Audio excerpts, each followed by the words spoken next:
네, 안녕하십니까. 여러분들이 교육학을 보다 쉽게 공부하실 수 있도록 최근 도움을 드리고 있는 교육학의 다커스 비전 교육학입니다. 최근 많은 분들이 관심을 가져주셔서 어느덧 구독자분이 800명 정도 가까이 늘게 되었습니다. 한 달이라는 짧은 시간 안에 이렇게 많은 관심을 저에게 가져주셔서 또 제가 그만큼 홍보를 너무 지나치게 하지 않았나, 그렇게 또 피해를 끼친 분들은 없나, 이런 부분들에서 죄송스럽게 생각하고 있습니다. 그리고 강의 부분에 대해서도 많은 선생님들께서 피드백을 주셨습니다. 강의가 좋은 점도 있지만 충분히 개선해야 될 점도 많다. 어떤 전달 방식이라든지 PPT의 어떤 구성 내용이라든지 혹은 이 빨간 글씨, 일단 말을 버벅거리는 점, 다양한 점들을 저에게 좋은 조언들을 많이 해주셨어요. 그래서 저는 솔직히 말해서 최근에 제가 영상을 너무 많이 만들어야겠다는 압박감에 시달렸습니다, 여러분.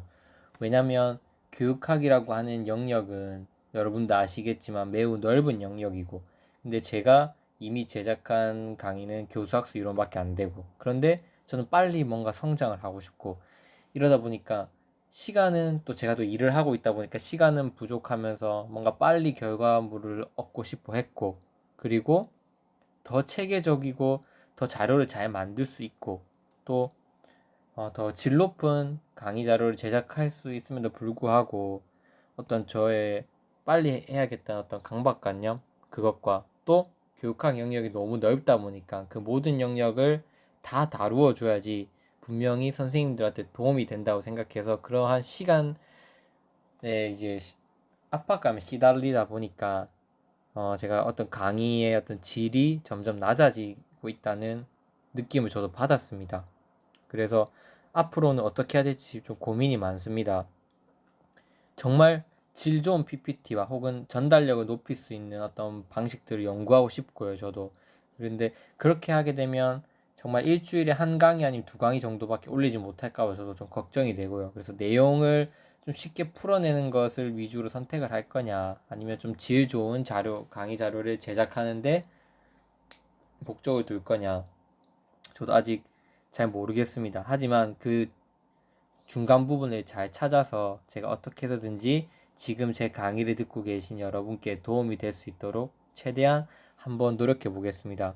그래서 저도 처음 해보다 보니까 이런 교수 자료들 또 교수 매체들을 처음 활용해 보고 강의를 찍다 보니 부족한 점이 많을 수 있습니다. 하지만 제가 약속드릴 수 있는 것은 지금보다는 다음 강의가 더 나아갈 수 있도록, 또 그 다음 강의는 그 다다음 강의에서 더 나아질 수 있도록 더 좋은 강의를 만들어 갈 수 있도록 제가 최선을 다하는 것을 꼭 약속드리겠습니다.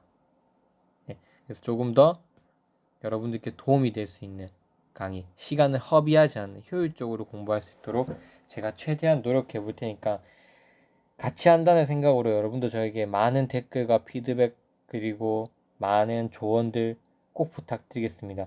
저는 그런 것들에 대해서 너무 감사하게 생각하고 또 칭찬도 해주시면 저도 정말 감사하게 또 힘을 얻어서 열심히 해보겠습니다. 오늘 다루어 볼 내용은 뭐냐면 수행평가 부분에서, 즉 구성주의 평가 방식에서 이어진 건데, 구성주의 평가에서 우리가 크게 다뤄야 될 평가 유형이 두 가지가 있다고 그랬었죠. 즉 수행평가와 그 다음에 역동적 평가가 있었습니다. 기억나시죠, 여러분? 그래서 이 수행평가라고 하는 것은 학생들의 무엇을 평가하고 싶었다? 구성 능력을 평가하고 싶었다. 그래서 구성주의 패러다임 안에서 나온 게 바로 수행평가이다. 구성 능력이라고 하는 건 뭐냐면 가장 쉽게 얘기해서 머릿속에 들어있는 지식과 기능들이 들어있으면 학습자가 처한 상황이 있을 겁니다. 맞죠?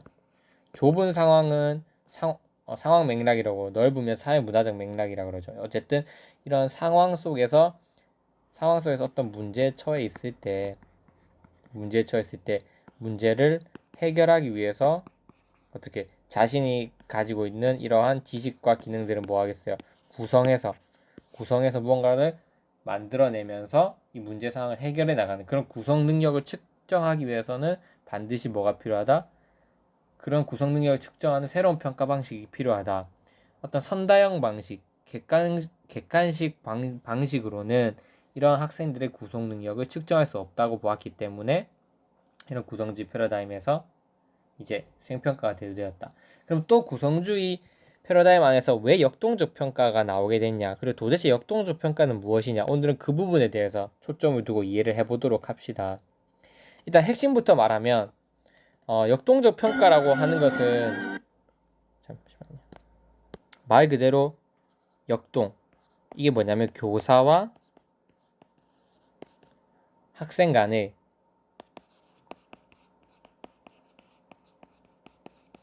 역동적 상호작용을 중시하는 평가. 이 부분 바로 꼭 필기해 두셨으면 좋겠습니다. 우리가 가장 중요한 건 뭐다? 항상 개념과 정의다. 역동적 평가에서 역동이란 말이 들어갔다. 그러면 우린 역동을 반드시 이해해야 된다. 여기서 역동은 뭐냐? 교사와 학생 간의 그 상호작용을 역동으로 본 겁니다. 알겠죠? 그래서 교사와 학생들 간에 일어나는 그런 빈번한 상호작용, 그 역동적 상호작용을 중시하는 평가가 바로 역동적 평가이다. 그러면 또 질문을 던져보셔야 돼요. 왜 교사와 학생 간의 역동적 상호작용을 중요시했는가? 이 평가는 결국 측정하고자 하는 게 뭐였냐면, 결국 목적이 뭐냐면 JPT, 이걸 뭐라고 하냐면 근접 발달 영역을 측정하는 게 목적이기 때문에 학생과 교사와의 역동적인 상호작용을 중시할 수밖에 없는 평가입니다.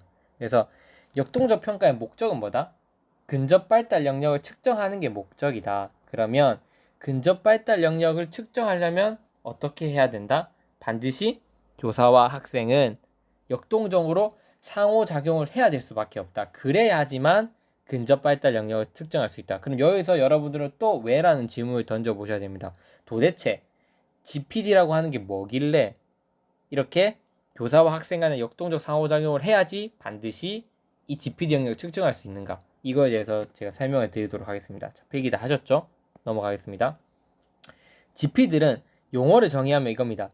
잠재적 발달 수준에서 실제적 발달 수준을 뺀 그 영역을 근접 발달 영역이라고 합니다. 그래서 용어 하나하나 여러분들이 주의 깊게 생각을 해주셔야 돼요. 그냥 수준, 영역 이렇게 넘어가시면 안 되고, 용어의 정의가 뭐다? 잠재적 발달 수준, 잠재적 발달 수준에서 뭘 뺀다? 실제적 발달 수준을 빼면 그 나오는 영역이 근접 발달 영역입니다. 이해되시죠? 그래서 이게 뭘 의미하냐면, 실제적 발달 수준은 뭐냐면 학생들이 교사의 도움 없이 자기가 온전히 가지고 있는 학습자만의 어떤 실제 수준을 이야기합니다. 즉 예를 들면 제가 야구공을 이제 맞춘다고 쳤을 때 10개의 130km로 날아오는 야구공을 10개를 맞출 수 있는 겁니다. 그거는 뭐냐면 실제적 발달 수준이에요. 나 혼자 온전히 야구공 130km로 날아오는 야구공을 맞출 수 있는 개수는 몇 개인가? 5개다. 그럼 그거는 실제적 발달 수준이에요. 아무 도움 없이 내가 스스로 가지고 있는 능력. 근데 인간이라고 하는 거는 우리가 구성주의라 그랬잖아요, 여러분. 자, 이 구성주의 대표적 학자가 비고츠키인데, 비고츠키라는 학자가 뭘 주장했냐면 이 근접 발달 영역을 실제적 발달 수준으로 이끌어내는 게 바로 학습이다라고 보았습니다. 다시 한번 말씀드릴게요. 비고츠키가 말하는 학습이라고 하는 건 뭐냐면 이 근접 발달 영역을 뭘로 바꾸는 거다? 실제적 발달 영역으로, 즉 실제적 발달 수준으로 근접 발달 영역을 치환시키는 것을 바로 학습이라고 보았다. 이게 뭘 의미하냐면요. 실제적 발달 수준은 다시 말했지만 학습자 혼자 할 수 있는 거. 잠재적 발달 수준은 뭐냐면 누군가의 도움을 받았을 때 할 수 있는 수준을 얘기합니다. 혼자 할 때보다 누군가의 도움을 받으면 더 잘할 수 있잖아요. 제가 혼자 130km로 날아오는 야구공 10개를 5개밖에 못 쳤지만 누가 내 손목을 잡아주는 거야. 누가 잡아주냐면 프로야구 선수가 와서 내 손목을 실제로 잡아주고 스윙하는 훈련, 이렇게 임시로 스윙하는 훈련을 같이 해준 겁니다. 즉 혼자 할 때는 그렇게 해서 5개밖에 못 맞췄는데 그 방법들을 가르쳐 주니까 7개를 맞춘 거예요. 그게 잠재적 발달 수준입니다. 잠재적 발달 수준은 뭐냐면 전문가의 도움을 받았을 때 내가 발휘할 수 있는 수준입니다. 이해되죠? 그래서 전문가의 도움을 받았을 때 발휘하는 수준에서 전문가의 도움 없이 발휘할 수 있는 수준을 뺐을 때 그걸 근접 발달 영역이라고 합니다. 이게 뭐냐면 근접 발달 영역은 결국 뭐가 될 수 있는 거예요? 결국 잠재적 발달 수준을 계속해서 연습하다 보면 이 근접 발달 영역이 어떻게 됐어요? 없어지겠죠. 왜냐하면 실제적 발달 수준이 잠재적 발달 수준으로 바뀌어 버리겠죠. 여기 보시면 실제적 발달 수준이고 원래 잠재적 발달 수준이었지만 지속적으로 어떤 전문가의 도움을 받고 혼자서 연습을 하게 되면 이 실제적 발달 수준이 결국 뭘로 되겠어요? 잠재적 발달 수준으로 바뀌어 버리겠죠. 이해되죠? 그래서 이 근접 발달 영역을 결국 뭘로 바꾸는 거다? 실제적 발달 수준으로 바꾸는 것 자체가 뭐다? 그게 학습이다. 학습이 일어났다고 보는 게 비고츠키에 따른 어떤 학습의 정의입니다. 그리고 그 비고츠키는 구성주의의 대표적인 학자이고 교육 심리 시간에 제가 더 자세하게 말씀드리겠습니다.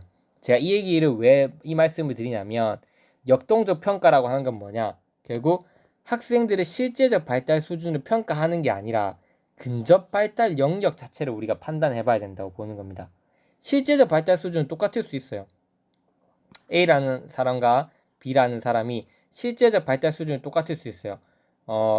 아까 야구공을 예로 들었으니까 130km로 날아오는 야구공 10개 중에 5개를 맞추고 B도 5개를 맞추는 거예요. 그러면 둘 다 5개를 맞췄으니까 이건 실제적 발달 수준이죠. 둘이의 능력은 똑같아 라고 판단할 수 없는 거예요. 왜냐면 잠재적 발달 수준이 달라서 근접 발달 영역이 다르면 학습자의 성장 정도가 확연한 차이를 볼 수 있다는 거죠. 즉 A와 B의 실제적 발달 수준은 5로 똑같지만 만약에 도움을 받았을 때 A는 8개를 칠 수 있다고 가정하고 B는 7개를 칠 수 있다고 가정해 봅시다. 그러면 누구의 학습 성과가 미래에 더 높다고 우리가 예측해 볼 수 있어요? 당연히 A겠죠. 그래서 같은 학습자라고 하여도 근접 발달 영역이 다르게 되면 어떤 그 미래에 성취할 수 있는 수준도 다르다. 그렇기 때문에 학습자별로 실제적 발달 수준만 파악해서는 학습자를 제대로 평가한 걸로 볼 수 없다. 왜냐하면 결국 학습자들은 근접 발달 영역을 뭘로 바꿀 거니까 실제적 발달 수준으로 바꿀 거니까 평가도 지금 수준만 판단하는 게 아니라 도움을 받았을 때 얼마만큼 성장할 수 있는가, 즉 근접 발달 영역에 대한 평가도 병행해야 된다. 지금 수준 말고 어느 정도까지 성장을 할 수 있냐, 이겁니다. 결국 핵심, 역동적 평가 핵심은 뭐다? 도움을 받았을 때